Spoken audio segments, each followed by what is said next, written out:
paluby, pastebėjo jis princesę karnavalo sūkurį.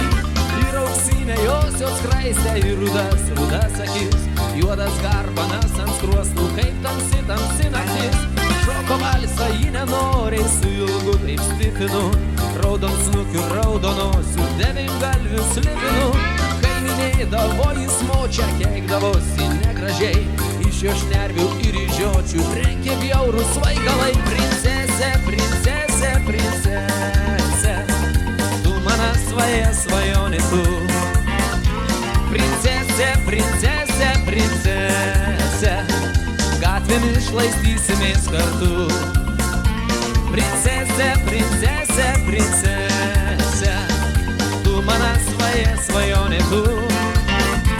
Princesė, princesė, princesė, namo mane girta vesi tu.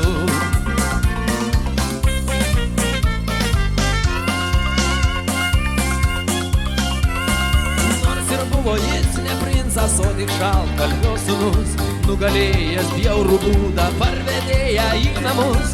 Ir nuo šiol kiekvieną kartą kelią davė slibinai, kai vėjuotą naktį šaltą namo grįždavo jinai.